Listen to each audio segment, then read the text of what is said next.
Okay, we're ready. Okay.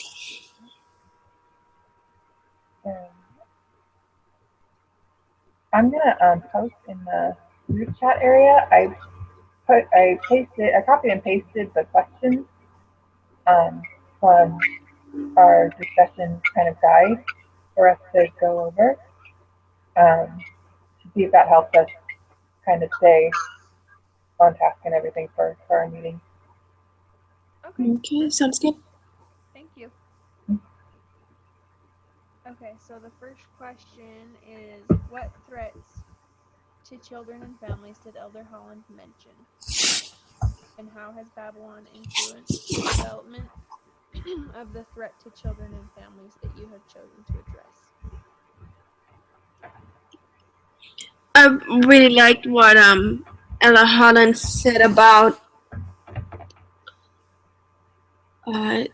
it's a quote, it's when we leave this evening there will still be poverty, ignorance, transgression, unemployment and abuse, violence and heartache in our neighborhoods and cities and nations.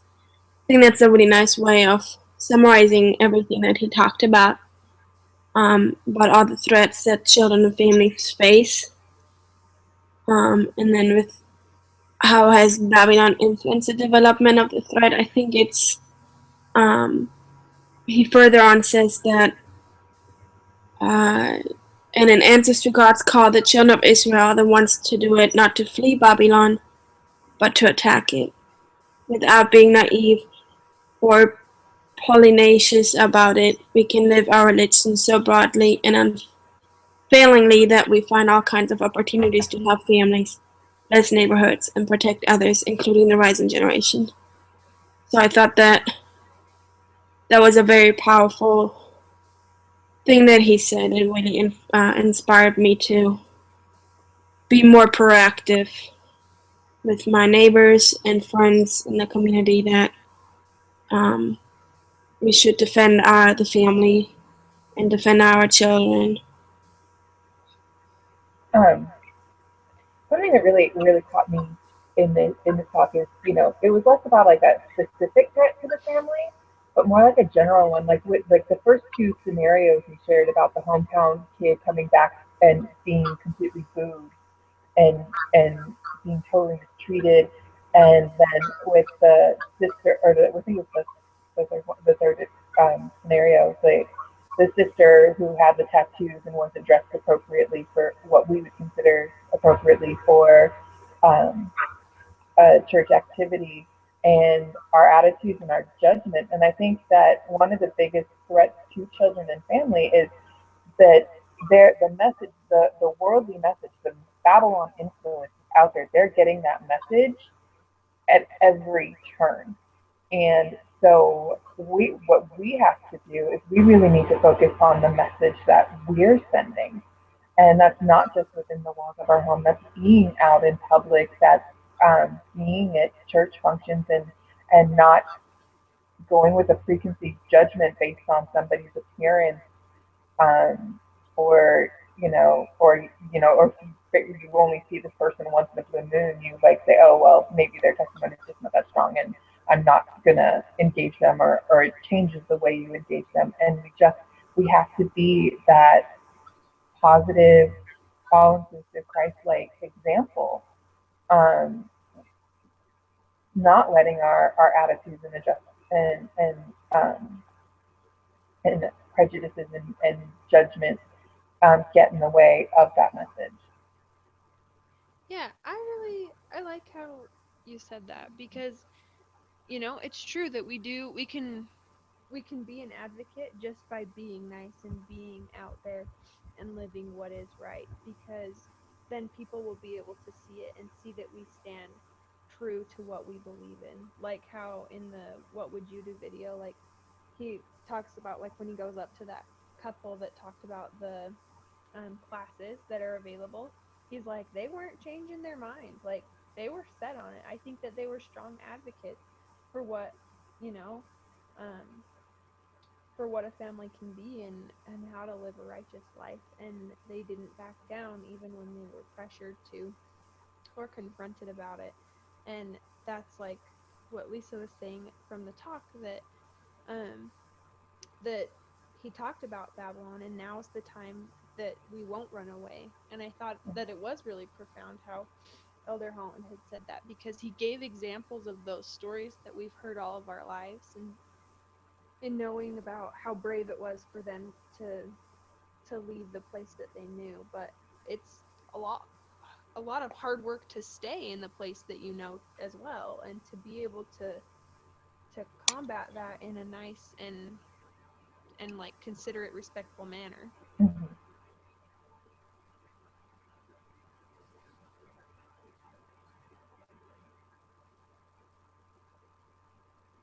So, oh gosh, I had a train of thought and I just lost it. I think that's the hardest part of all of this is and it was like even Elder Holland said he had a hard time with that, like not wanting to get angry at the person who made the check my religion at the door comment, that when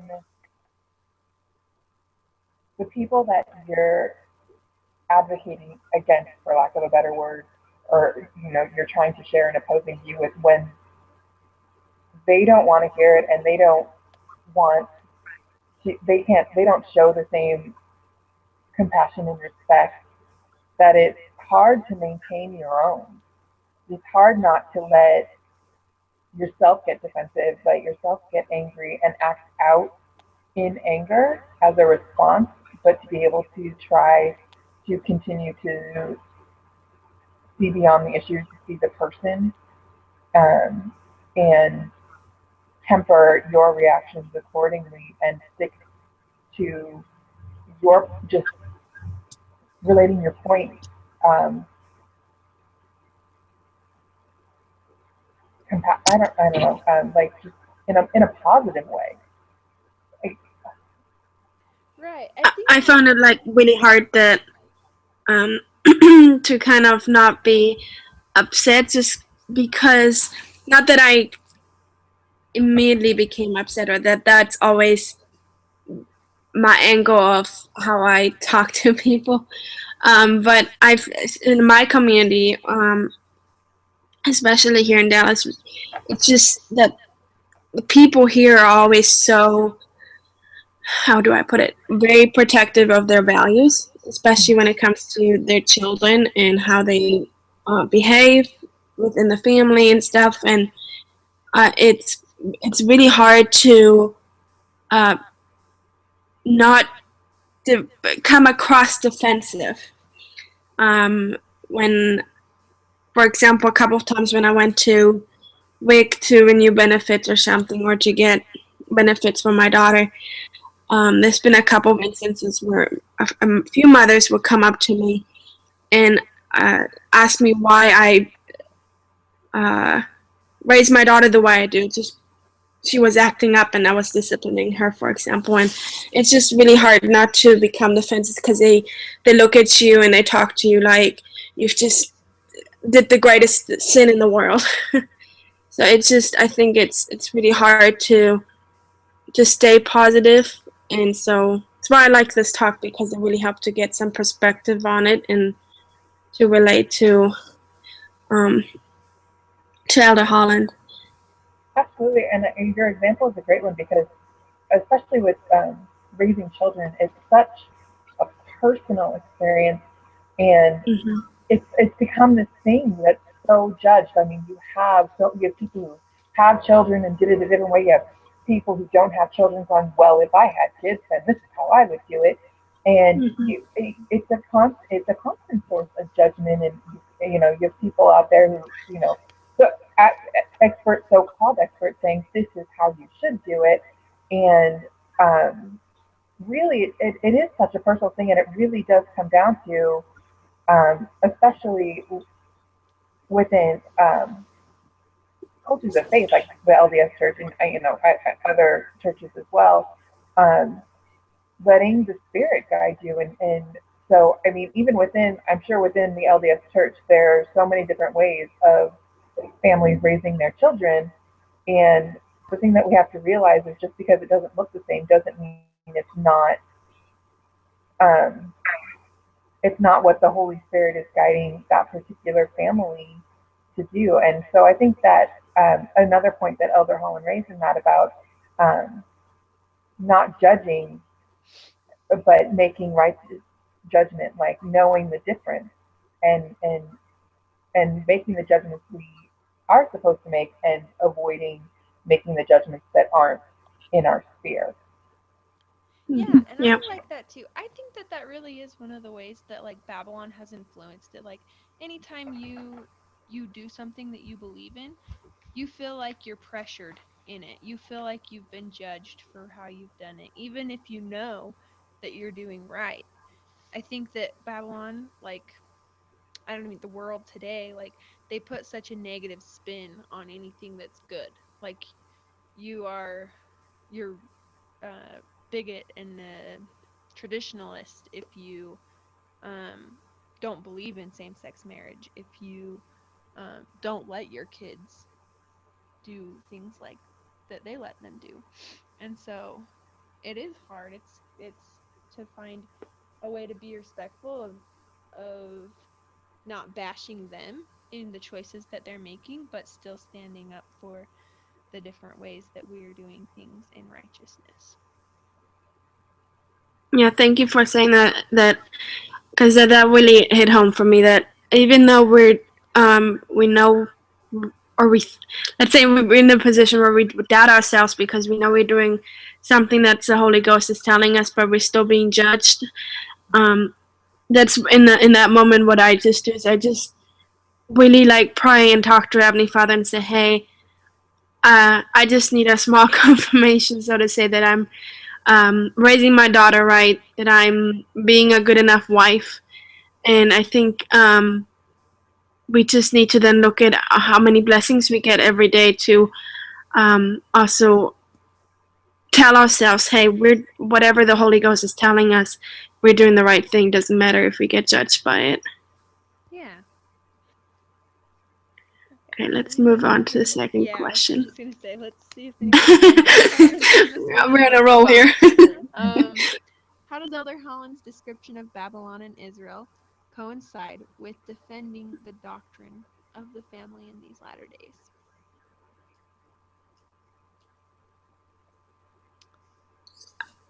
I really like the quote that he said, Israel, Israel, God is calling. Um, because that is such a profound way of putting it. Because he's talking about Babylon, how, like the first quote that I read, how there's so much evil in this world, and we get bombarded from satanic things like all around us. And then there's Israel, where we're supposed to defend our family and attack Babylon and stand up and have the armor of God on us.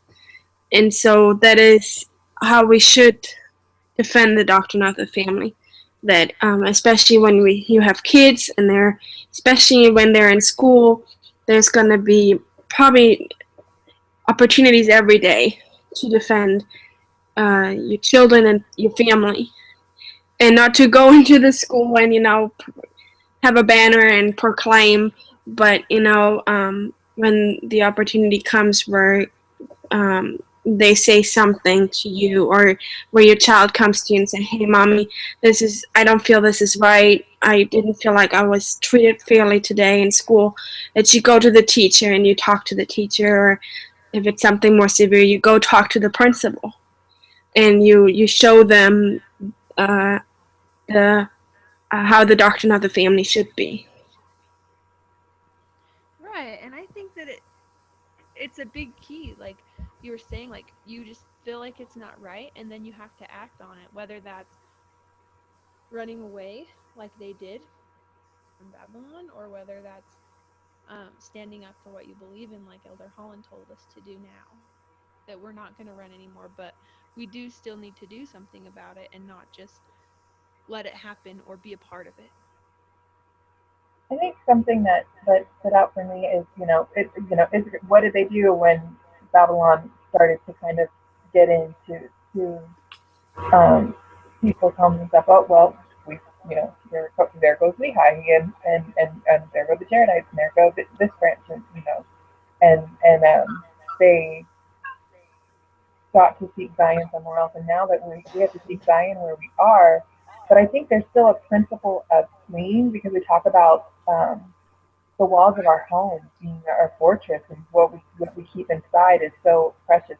So I think that part of defending the doctrine of the family is we pull back from the world for a moment, like family home evenings, family dinners, and we take that time and we teach our children these important lessons, and then we go back out into Babylon, the world, and we live and be the example of that doctrine.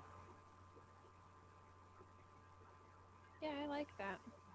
That's a good. It's like you have to remove yourself from the situation so that you're not just totally emotionally caught up in it, so that you can be able to separate your emotions from what the Spirit's telling you to do. I liked how you said that the home was a fortress, because it's I think that's when we really, as parents or as future parents, need to um, put our foot down when it comes to disciplining our children when they get older. When they want certain media, or when they want certain magazines, or when they want to watch certain things. I think that's when we really need to have a so-called Israel at home. That we really need to teach them through what you said, family and evening and dinners. That I think it's very important that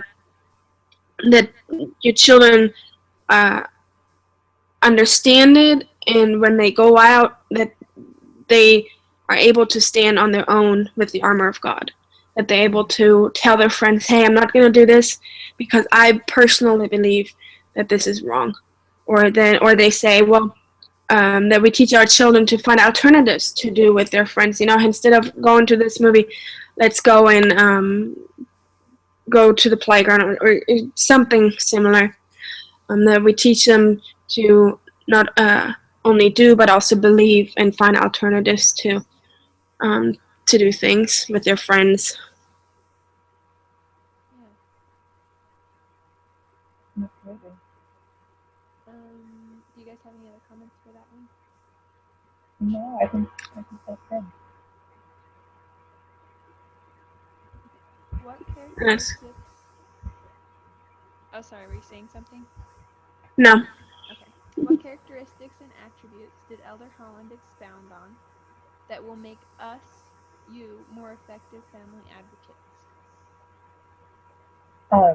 For me, it was more about my the attitudes and the preconceived judgments that I definitely know I have fallen prey to, like being able to set them aside. I really like to reiterate it a couple of times in different scenarios, is to remember to look at the person or the people that you're advocating to, or and then in many cases maybe even opposing, like trying to share an opposing view, that you need to see them first as sons and daughters of God, and that they matter to Him as much as we do.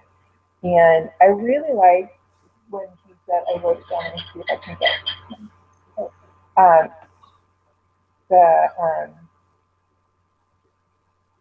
he talked about kind of, somebody asking him about, well, don't they have their free agency?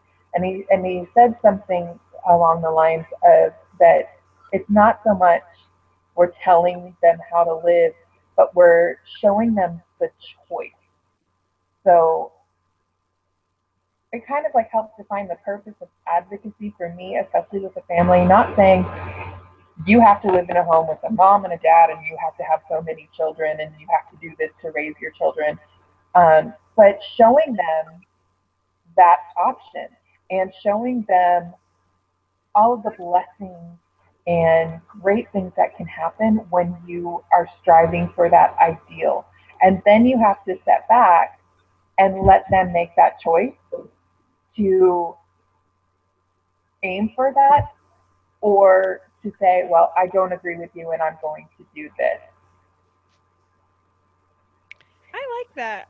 Like, I don't know, that didn't strike me when I was listening to the talk as much as it did when you were just saying it there. But it's true, you are just showing them the choice. And if you're not doing it with the characteristics of Christ, with having love and compassion, when that lady shows up at that event with all of her tattoos and piercings, she's not going to feel comfortable if you're not doing it in a nice way and being compassionate and loving like Elder Holland talked about, and showing your loyalty to God, because if you've checked your religion at the door, then you're not going to be showing them the choice. You're just going to be going along with what they're already doing and know.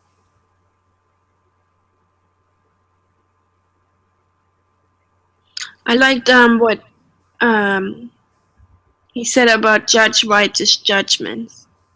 I found really interesting how he said that. Um, let's see here. Says there's sometimes a chance for a misunderstanding, especially among young people who may think we're not supposed to judge anything, that we're never to make a value assessment of any kind. And I think, for me at least, in that sentence, the key definition in there is uh, to make a value assessment of any kind. There's a difference between judging and making an assessment.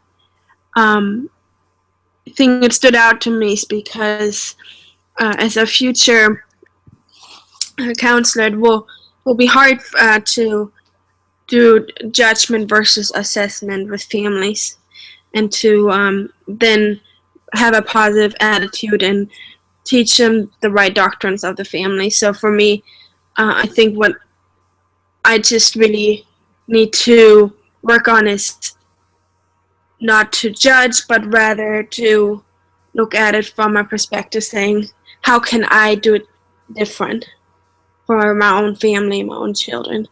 Or if it's a closer friend, how can I help them make a better decision about raising their children?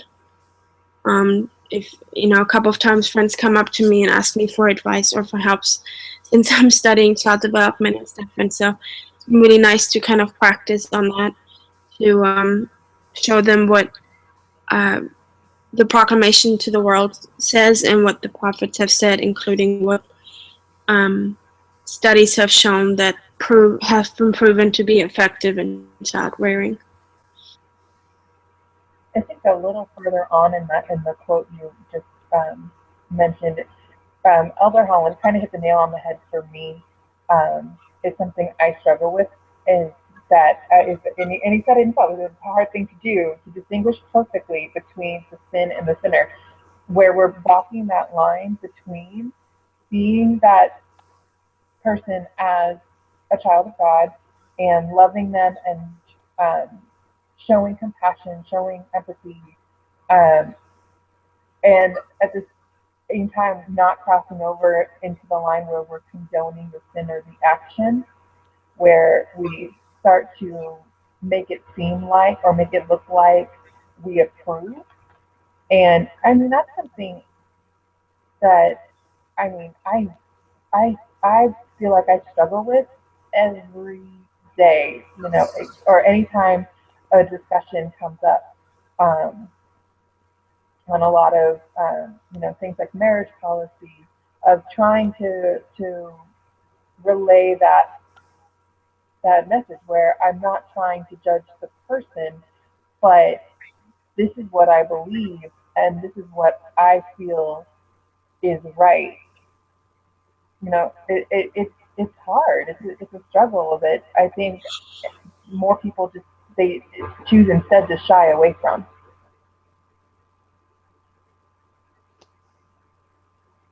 Yeah, and that's one of the things. It kind of leads to the next question about how he talked about what obligation. Oh, never mind.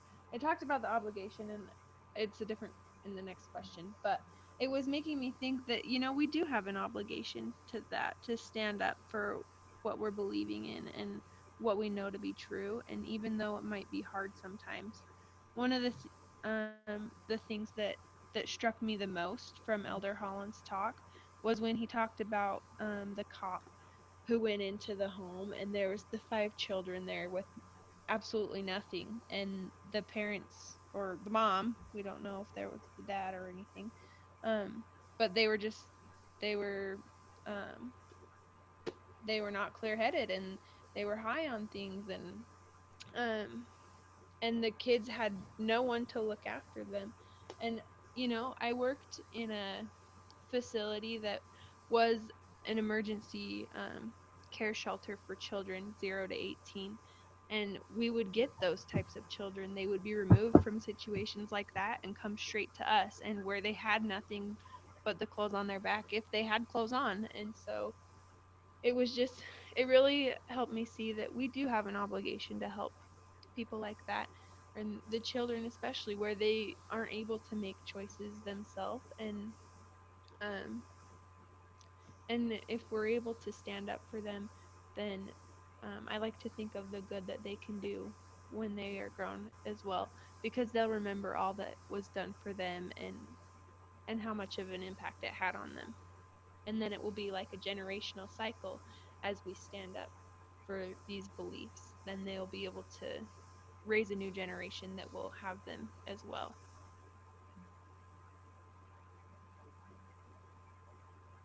Yeah, we have 10 minutes left. Okay, yeah, let's hurry and get these last two done. According to what you have learned from Elder Holland's talk, what obligation, if any, do you have in a scenario like the one in the video below? That was the what would you do video. And the next question kind of goes with that too. If you were a customer, um, what principles or attributes did Elder Holland teach that should guide your response? So if I'm completely honest, I'm kind of one of those who would have like tried to avoid getting involved. I'm not, it's hard when uh, I feel there's a line between you have to be careful not to step into over the boundaries of a private family matter, because on the one hand it is for the family to work out, but on the other hand we do have an obligation to um, try to be a source of strength and support for them as well. So for me, and just because I'm one of those who's like afraid of any confrontation or anything like that, I would it would be difficult for me to respond because I'd be afraid of it escalating into something bad. Yeah, I agree. That's how I am too. But I really like the way that that couple handled it. And I would like to hope that I could respond like that if I was ever put in that situation. But they said, here's this resource. They didn't really get involved, but they said, if you are looking for a resource, this is one. And, um, you know, don't force your son to use it, but let him know that it is available, just like how you talked about earlier, that it's showing them the choice. And I like, Yeah, for me, I had a situation where uh, the ward that I'm in, they've all known each other since their kids have been really little. So um, it's a ward of many generations that known each other. And there's this one daughter from a good friend of my husband's and I, and she has a daughter who has a lot of mental illnesses ever since she was born. And I admired the mother, how she is her daughter's best friend despite the mental illnesses. She always says with the mental illnesses that her daughter has, you cannot be a mother, you need to be a best friend. And she had a really, I mean, her daughter is, I believe, 17 now, and they're just going through this really rough time the past 2-3 years with a lot of different medications and different doctors. And I wrote her a message because she was not really complaining, but sharing her frustrations on Facebook. And I wrote her a private message saying that I grew up with a couple of mental illnesses, and I'm adopted, and so I always felt like I didn't have anybody, especially since my parents did not know how to parent at all. They didn't come from parents that parented very well or who got taught how to parent. And so I was mainly alone with it until I got married and then finally was able to get on medications and proper help. And so I wrote to her how I find it amazing that she is such a great mother and that she should never give up, and that I think that I shared with her my personal experience. And she never wrote anything back, but she's still extremely nice to me in church, and she's still Facebook friends with me. So I must have, um, impacted her in some ways. Because I was worried that since she didn't reply back, that I said something wrong or that I stepped over the boundary. But we still see each other like in the stores and stuff. So she's still really nice. But I think sometimes we just need to take the initiative and just write a little note or something and let that other person know that you admire them or whatever they're doing. Share with them a personal experience or something. Even if they don't respond back, that does not necessarily mean that you've done something wrong. It might just mean that they appreciate what you did, but they're not the kind of person to admit it or show it because they're just shy or something. Yeah. And I like what you said that you use your own personal experience, and that's what I like. The people that I responded to most in that video were the three men, and the one gave him his card. And he talked about his brother being gay, and I think that those are the easier times to step up when you do have a personal experience because you can say, "Hey, I've been there. Um, I know it's hard. I know it's difficult, but I know there's support out there for you. I know you can get through it." But the other thing that I liked is that the message from all of them, regardless of if they were completely supportive or if they disagreed, was that you had to love. They all told the dad to love his son, no matter how it ended out. They just had to love him, and I think that that's really kind of the point that Elder Holland made in all of those scenarios and throughout his address was that if you're going to be Christ-like, the bottom line is you have to love them. You have to recognize them for the divine son and daughter that they are, as flawed and troubled and whatever is as they are in life, and regardless of the choices that they make, you have to just see that person and just love them. And I think that that's what we have to remember is say no matter how in that situation. And I really did like when they also told the son, you gotta love your dad.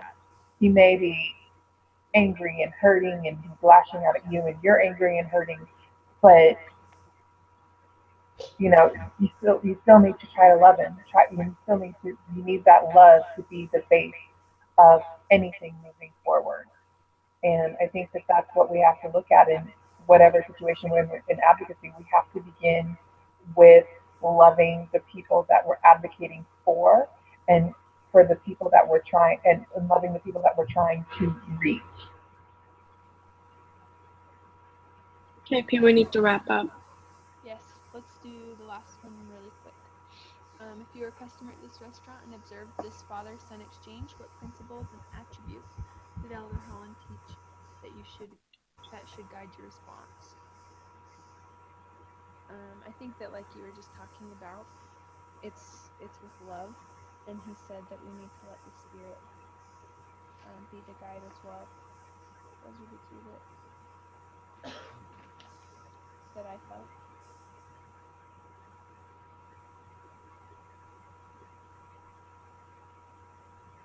Any other comments? I think I kind of gave my answer with the last one. I think it would be for me. It would be attribute would be compassion and love one another. Those are the ones that would stand out to me. Yeah. thing that should really guide our conversation with anybody. Definitely. And I think that there's another talk that Elder Holland has given, and he says that when we share something out of love, then it will never be like taken offensive. And um, and I think that's just how we can be, and that's one of the common things that she talks about is that every single one of those people told him to love, and that's a commonality that we all have. And I think that that's what will help us to be most effective is if we have love in our hearts, then the Spirit will be able to reside there as well. Okay. So I know that yeah, I'll go ahead and summarize and you guys can tell me if I'm on it. So the threats to children and family, um, we looked at from a broader perspective of the constant bombardment of worldly messages of it's all about me and individuals and not about the family and our attitudes and judgments that kind of come from that. Um, and that a good way to help with that is to develop our Christ-like attributes, to remember that the people that we are advocating for and trying to persuade are um, daughters and sons of God, that they have divine nature just like we do, that He loves them, and we need to love them, and we need to make sure that we are making righteous judgments and not self-righteous judgments, as Elder Holland said, and that everything that we do as an advocate comes from a place of love and compassion. And um, I uh, I like this from Elder Holland. It's kind of a quote. He said, "We teach, we invite, but we don't force." So I think that that should be the basis behind everything we do as advocates, to teach, to invite, but we have to, at the end of the day, let people make their own choices. Right. And you're just basically saying this already, but it's just showing them the choice. That's what inviting does. It's not forcing them to choose it. It's just letting them know that that's there and that that's what we believe in. Yep, that's true. So is that a good summary? I think so. I think so. All right.